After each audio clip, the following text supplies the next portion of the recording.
banggain. Siguro dahil sa yabang, yung iba sinasabi, prinsipyo, pero prinsipyo man dapat may timing yan. Hindi ka pwedeng sugod ng sugod. Hindi pwede na kahit padere binabangga mo, dahil kahit mo yung mabangas,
yung padere, sigurado ikaw ay makakaroon din ng pasa.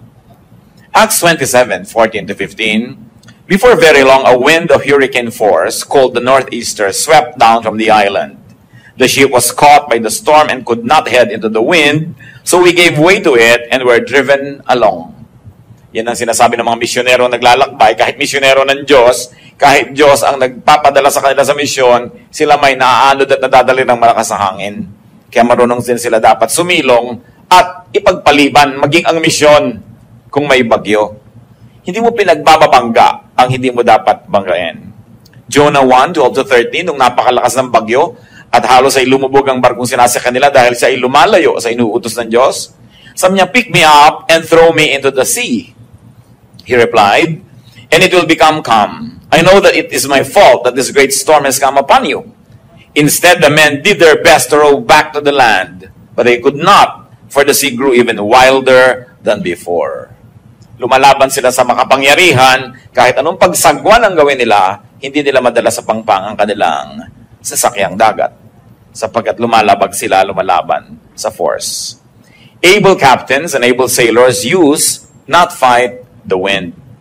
Acts 27:13, when a gentle south wind began to blow, they thought that they had obtained what they wanted, so they weighed anchor and sailed along the shore to Crete. Ito na naman, mga lingkod ng Panginoon, pero pati ang batas ng kalikasan ay sinusunod at iginagalang, at nung tama na ang panahon, noon lang sila uli-muling naglakbay. Make peace with power. Make peace with the powerful. Make peace with those who have power over you. Kahit sa mga opisina, yung mga executive na lagi may problema, bumabangga sa mas matataas sa kanila. Maliban na ikaw may-ari ng kumpanya, kung pinagagagawa yun. Kasi walang mangyayari sa buhay mo dahil lahat ng lakas ng kalaban mo ay gagamitin para kasirain. Luke 14:31-32, or suppose a king is about to go to war against another king. Will he not first sit down and consider whether he is able with 10,000 men to oppose the one coming against him with 20,000? If he is not able, he will send a delegation, while the other is still a long way off, and will ask for terms of peace. Maging sa giyera daw po ay tinitingnan ng mahusay na leader kung kaya niyang labanan yung kanilang haharapin. At kung talo talaga sa bilang pa lang at sa lahat ng kagamitan, hindi na siya susugod sa labanan, makikipagkasundo na. He will send an embassy and ask for peace. What will you get for fighting your superior? Mga bata, mga anak, anong mapapalaan yung labanan ng inyong sariling magulang? Banggain ang mga sarili niyong tito at tita, ang inyong mga ate. Mga tinutulungan, paano mapapalaan yung binabangga niyo yung tumutulong sa inyo? At kung kayo man ay may tindahan, anong mapapalaan yung awayin yung customer niyo na siya namang tunay niyong amo? Sapagkat pag hindi niya tinangkilik ang inyong tindahan o negosyo, ay wala kayong kikitain. Walang mapapala ang taong bumabangga sa mas may kapangyarihan. Kaya dapat iniisip yan maaga pa lang. Una, yung may kapangyarihan na binabangga mo, gagamitin niya yung lakas para laban sa'yo. Pero kung siya ay kaibigan mo, lahat ng lakas niya gagamitin niya para katulungan. So hindi mo na kailangan maging banal para isipin ng mga bagay na yan. Maging matalino ka lang, hindi mo lalabanan ang makapangyarihan. Use power to your advantage. So Romans 13:3-5, even the power of those who are above us. For rulers hold no terror for those who do right, but for those who do wrong. Do you want to be free from fear of the one in authority? Then do what is right, and he will commend you. For he is God's servant to do you good. But if you do wrong, be afraid. For he does not bear the sword for nothing. He is God's servant, an agent of wrath to bring punishment on the wrongdoer. Therefore, it is necessary to submit to the authorities, not only because of possible punishment, but also because of conscience. So, may otoridad, sumunod ka. May patakaran, sundin mo. Hindi papasok ka sa isang kumpanya, gusto mo labagin lahat ng mga patakaran. Papasok ka sa isang paaralan, ayaw mong sundin ang mga alituntunin doon. Bakit ka pa nagpunta? Sasayangin mo ang lakas mo na bumabangga sa hindi mo kayang itumba. And very importantly, you want a peaceful life, be at peace with God. The ultimate power. Lahat naman ng power ng tao ay pahiram lang ng Diyos. Ang Diyos ang tunay na makapangyarihan. So ano mangyayari sa iyo kung nagtatampo ka sa Diyos, nagagalit ka sa Diyos, nagdadabog ka sa Diyos, nagwo-walk out ka sa Diyos? Wala kang panalo doon. Masasaktan ka lang, mahihirapan, at pag hindi mo na kaya, susuko ka rin. It's useless. Romans 5:1, therefore, since we have been justified through faith, we have peace with God through our Lord Jesus Christ. So meron na tayong peace with God. Ang ginagawa lang ng tao, sinisira yun eh. Kaya kuminsan nawawala yung peace. Then magre-repent, magbabalik loob, bumabalik ulit yung peace. Because peace in life is directly proportionate to our closeness to God. And of course, it is most useless to fight God. Walang nananalo sa hangin. Sa Diyos pa kaya. Isa pa po na dapat nating tandaan para magkaroon ng tahimik na buhay, do not be number one. Do not be the first. Gusto mo lagi kang first sa competition, gusto lagi kang first sa lahat ng contest, first sa lahat ng bagay, siguradong hindi tatahimik ang iyong buhay. Sapagkat ubod ng hirap maging first. At kung sakali man na naging first ka, lalong mahirap manatiling first. At maging si Jose Rizal sa Nolimitang Jerez sa pamamagitan ng bibig ni Filosofo Tasio, sabi niya, ang pinakamatatayog na puno ang tinatamaan ng kidlat. Mahirap talaga yung number one. Tama na yung number 2 ka, number 3, huwag ka naman ng kulelat. Pero yung number 1, napakahirap niya sa buhay. Nakikita niyo yung mga magulang na pinagsisiksikan ng mga anak na lagi maging number 1, halos wala nang life yung children nila. Lagi na lamang puro pagsisika, pag-aaral, puro susulog ng kilay, puro sub sa pag-aaral, hindi na naging child yung child. Pero first. At dahil first ka, laging merong threat na maging second, lagi ka ngayong nakabantay, lagi ka ngayong hindi relax sa buhay. So is it worth it? After all, nobody will remember that you are first. Kahit ka nga maging Miss Philippines, Miss Universe, after 1 year, ang tawag na sa'yo, former beauty queen. Tapos na. Hindi ngayon, kung natural na natural, wala kang kahirap-hirap, nanalo ka, di bale. Pero yung sinagasaan mo na lahat ng tao, binangga mo na lahat ng bagay, hindi ka na nagkaroon ng kasiyahan, tapos para ka lang maging number 1, so what? Nobody likes number 1 people. Meron bang may gusto sa mga number 1? Kinakaingitan lang yan, kinakainisan. At pilit ginigiba ng mga tao, so it's really pointless. It is difficult to get there, and it's more difficult to stay there. Being first attracts much envy. Mga kapatid, mga kaibigan, sikapin ninyo na di kayo kainggitan. ng sino man. Sapagkat napakahirap na kayo ang pinupuntahan ng inggit ng sino man. Ang inggit ay napakalaking kapangyarihan at ito'y nakasisira sa kinainggitan man. Bagamat mas nakakasira sa naiinggit. So ang tao talagang naghahanap ng katahimikan sa buhay, hindi niya, sinisikap niyang huwag masyadong mapansin. Huwag masyadong maging controversial at huwag makainggitan sapagkat mahirap yung kinakainggitan. Envy is terrible energy. Envy is a terrible enemy. So do not be the object of envy. Do not be the object of jealousy.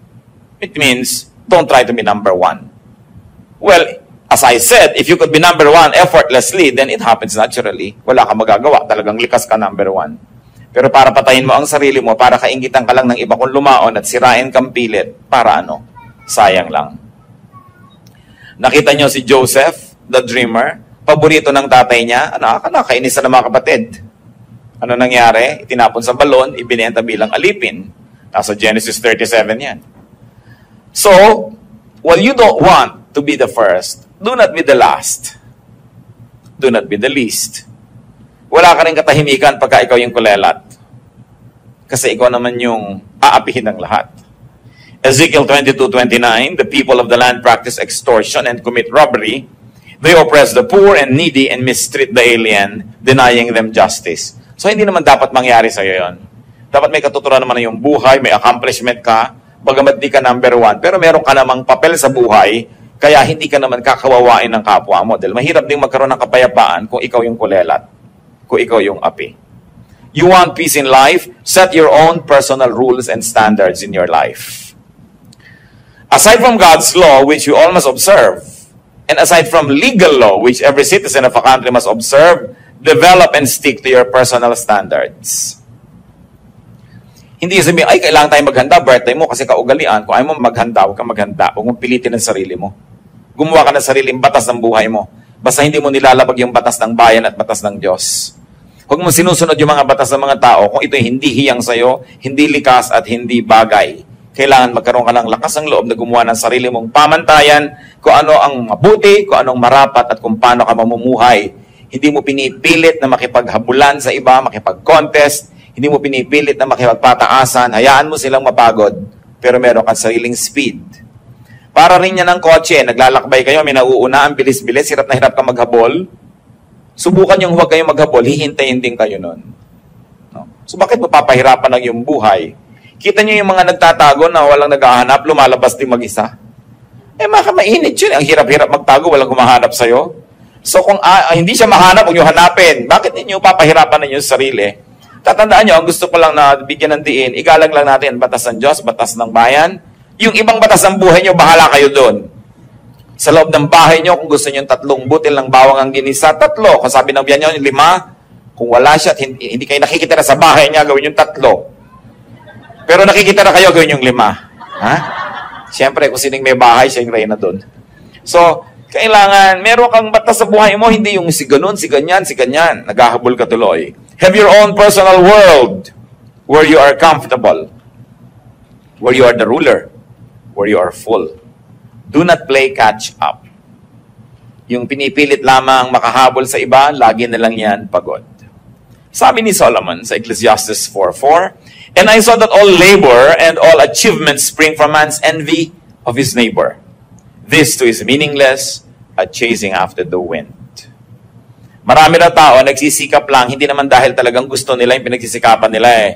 Nakikipag-contest lang kasi sa kapitbahay.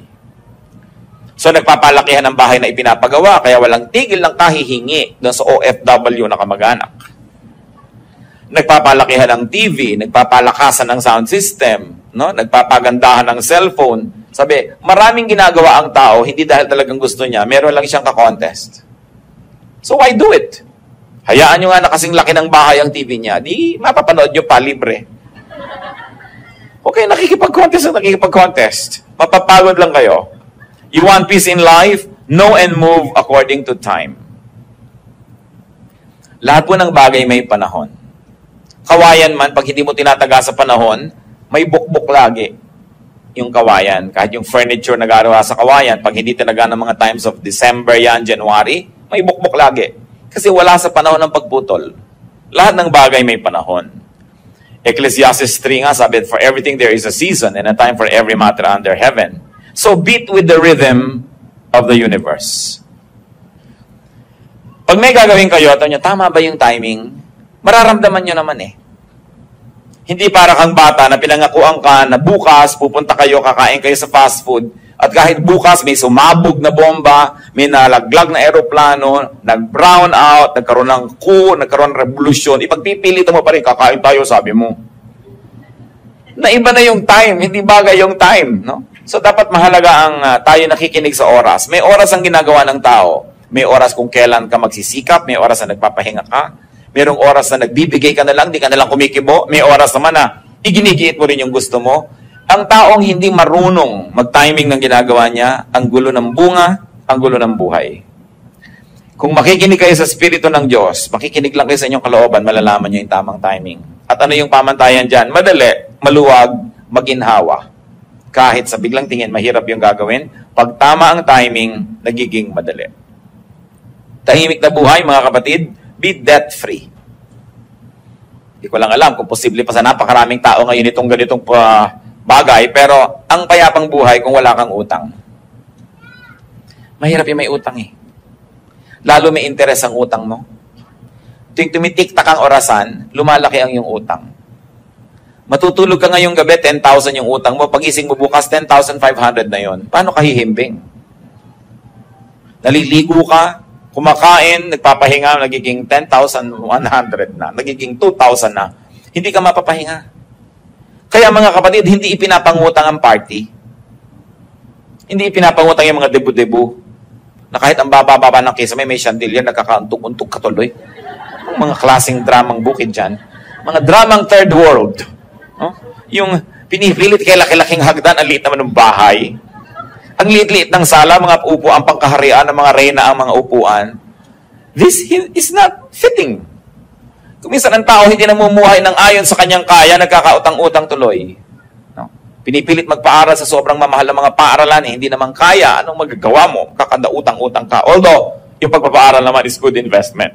Hindi katulad ng mga party-party lang o mga handa-handaan lang. Romans 13:7-8, give everyone what you owe him. Let no debt remain outstanding. So kung nagkautang ka na, bayaran. At kung hindi pa kayang bayaran, pumunta ka sa pinagkakautangan, tanggapin mong may utang ka at sabihin mong magbabayad din ako. Balang araw. So, mahirap yung may utang ka, tapos andyan yung pinagkakautangan mo, tapos nagpapanggap kang nalimutan mo yung utang mo, hindi ka mapakali at siya din hirap na hirap. Hindi ka magkakaroon ng katahimikan. Kaya, una, iwasan magkautang at kung meron na, sikapang babayaran yan. Kung hindi pa po kayang bayaran, lagi lamang i-acknowledge. Kasi kung minsan naman, yung pinagkakautangan natin, yun lang ang gusto madinig na hindi mo tatakbuhan, na hindi mo nalilimutan. Kasi kung minsan pinaparusahan natin yung tumulong sa atin eh. Pinautang ka nung nangangailangan ka at nung oras na magbayad, siya ngayon itong nakikiramdam, nalimutan kaya. This is not how you deal with people who help you. No? Hindi ka magkakaroon ng kapayapaan. At mga kapatid, isa pa ito, very biblical, don't be a guarantor. Yung mangungutang siya, ikaw magagaranti. Pag tumakbo siya, ikaw nga habulin. Paano ka matatahimik nun? Sasabihin nyo, kasi masisira ang pagkakaibigan namin pag hindi ako nag-guarantee. Pagka tumakbo na rin niya, at hindi niya binayaran, masisira na rin yung pagkakaibigan nyo. May bayarin ka pa, di sirain mo na maaga.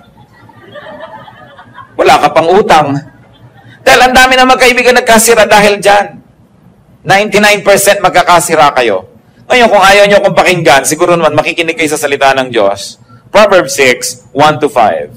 My son, if you have put up security for your neighbor, if you have struck hands in pledge for another, if you have been trapped by what you said, and snared by the words of your mouth, then do this, my son, to free yourself. Since you have fallen into your neighbor's hands, go and humble yourself, press your plea with your neighbor. Allow no sleep to your eyes, no slumber to your eyelids. Free yourself like a gazelle from the hand of the hunter, like a bird from the snare of the fowler. Napakalinaw. Sabi ko, ikaw ay nangako, nag-pledge ka, you strike your hand in pledge, nag-guarantee ka sa utang ng may utang. Nako, na-trap ka. Huwag ka magpahinga. huwag kang tumigil hanggang hindi mo nababawi ang pledge. So pumunta ka na doon sa ginarantihan mo at doon sa ipinag-garanti mo at sabihin mong binabawi mo na. Sabi, parang usa na nahuli ng isang hunter. Anong gagawin niyan? Gagawin ang lahat, magpitumiglas para makawala. Yun ang gawin mo. Sabi, dahil yun ang kalagayan mo ngayon na ikaw ay garantor. Huling-huli ka, wala kang kawala. Pakawalan mo ang iyong sarili. So kung kayo garantor na, sikapin yung makawala at kung hindi pa, huwag kayong mag-guarantee. Sabihin nyo, sabi ng Diyos, Proverbs 6, 1-5. At marami pa sa Bible, napakarami na huwag kayong nag-guarantee. Kasi alam niyo yung pag-guarantee, trabaho lang yun ng Diyos. Diyos ba kayo? Nakakatiyak ba kayo makakabayad siya? At kung hindi siya makabayad, alam niyo ba na sa panahon na yun meron kayo ibabayad. Baka nung nag-guarantee kayo, meron. Next week, meron ba? Sabi, ang mga taong magiging tahimik ang buhay, hindi nakikialam sa ganyan mga transaction ng iba. Nananahimik ang buhay mo, hindi ka nga nangungutang, kakalad ka rin ka ng iba sa gulo dahil sila tong nangungutang. Bakit mo gagawin yan sa buhay mo? At kung hindi ka na nila kaibigan dahil hindi mo ginawa yun, hindi mo sila tunay na kaibigan, so huwag mo nalang i-maintain yung friendship na yan. It's useless. Proverbs 11:15, he who puts up security for another will surely suffer. But whoever refuses to strike hands in pledge is safe. Yung strike hands in pledge, tradition nila yan. Kung ano man yung gesture of striking hands, ibig sabihin, pag ginawa niya yon, guarantor na siya. You want a peaceful life? Do not be quarrelsome. Dapat di ka pala away. Proverbs 17:19, he who loves a quarrel loves sin. He who builds a high gate invites destruction. So huwag ka mag-invite ng negative attention and very especially, do not be quarrelsome. Pinapalampas mo na lang yung mga gusto mong away. Hindi ibig sabihin na hindi ka na lalaki o hindi ka na tunay na babae dahil hindi mo pinatulan. Sapagkat maraming hindi pinapatulan ng tao kung gagawin niyang tahimik ang kanyang buhay. Pero kung magulo ka, lahat na lang nang nakatingin sa'yo. Ba't ka nakatingin? Gusto mong away? Mga ganyan. Bakit lang mapapaaway ka lagi? Dapat tahimik. At lagi kong pinapag-alalahanan ng mga kababaihan. Lalo't kasama niyo inyong asawa, kasama niyo inyong anak na lalaki, kasama niyo inyong tatay o tiyo. Be very modest, especially sa mga kalsada. Kasi pag may biglang kumalabit sa inyo, at may biglang dumakma sa inyo, ipapasubo nyo yung inyong menfolk na ipagtanggol ang inyong dangal at siya mapatay pat masaksak ng iba dahil kembot kayo ng kembot sa kalsada. So kayo ngayon ang naging dahilan kung bakit namatay ang inyong kamag-anak. Ngayon, kung sakasakaling kasama nyo, may kumikindat sa inyo, huwag mo sabihin, Daddy, may kumikindat sa akin. Huwag ka nalang tumingin at ayain mo na yung kasama mo sa iba, isusubo mo pa yung asawa mo sa gulo, tapos iiyak-iyak kapag namatay. So don't invite trouble. Live a peaceful life. Yung iba makatawa lang, hinihinging mabaril sila ng kapwa. Ang lakas tumawa. Kakanta ng mga karaoke sabsakan ng sinuntonado, napapaaway, saksakan. Hindi ba ang daming namamatay sa ganyan?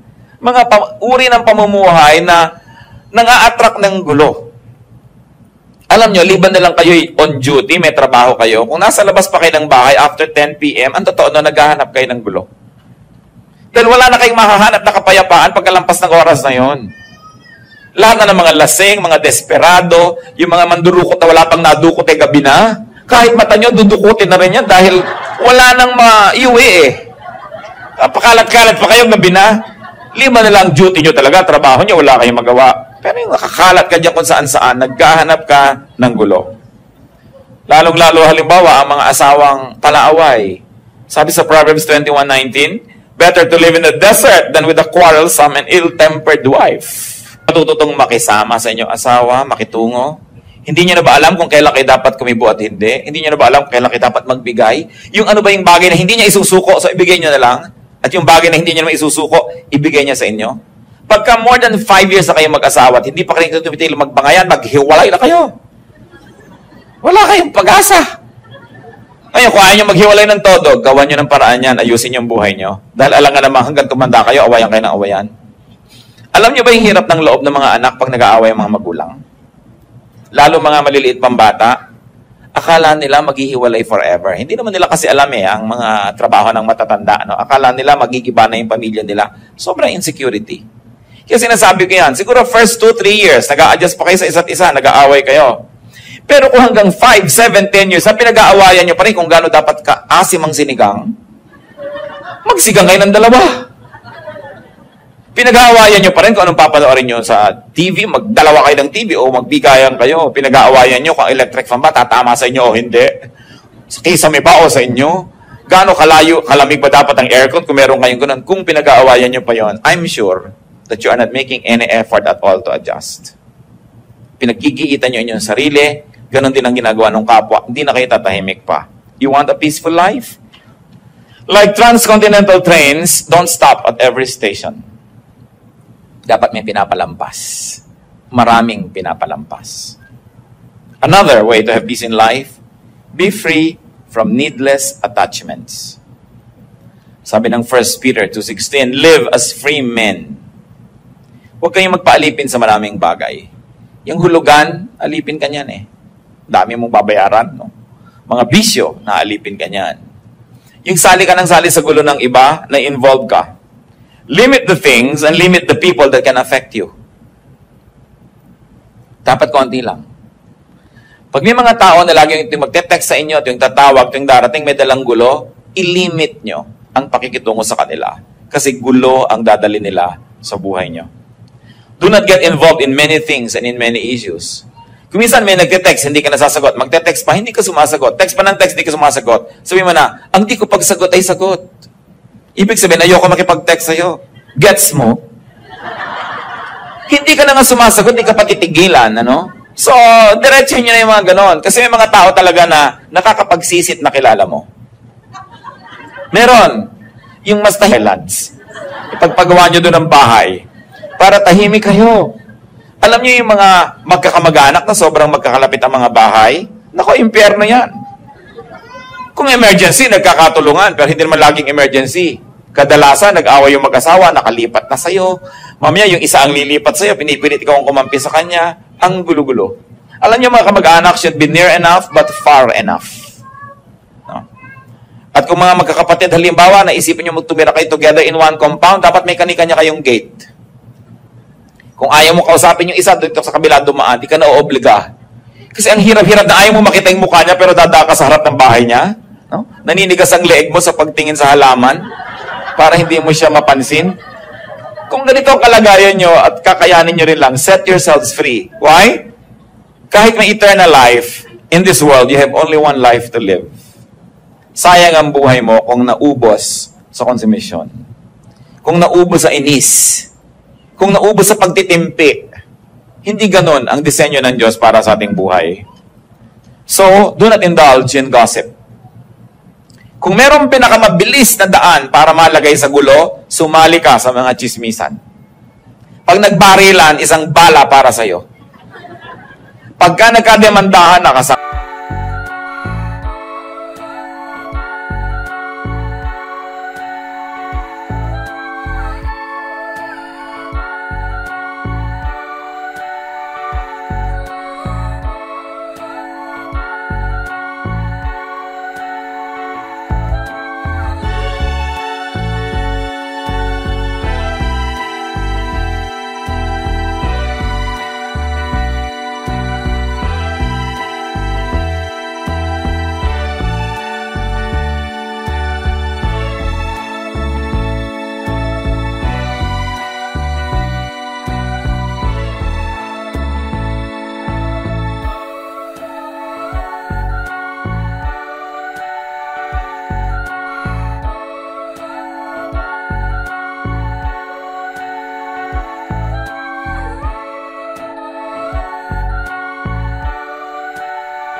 nakikita nyo, tahimik na tahimik ang aeroplano, pero pag magla-landing na, nakakahilo, nagtatagtag ang aeroplano, kasi bumababa na eh, mababa na kasi.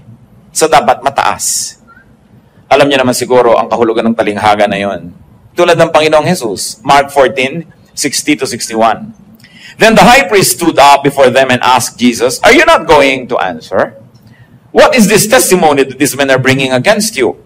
But Jesus remained silent and gave no answer. Useless na makipagtalo siya sa mga ito, hindi rin maiintindihan, walang nararating, so he did a class act. Hindi siya sumagot. Hindi lahat ng tanong sinasagot. Hindi lahat ng mga hinihingan ng reaksyon ay binibigyan ng reaksyon. You choose your battles. Napaka-practical po ng Biblia at napakaganda ng mga katuruan kung didibdibin at uunawain. So you want a peaceful life? Do not fight the powerful. Do not be number one.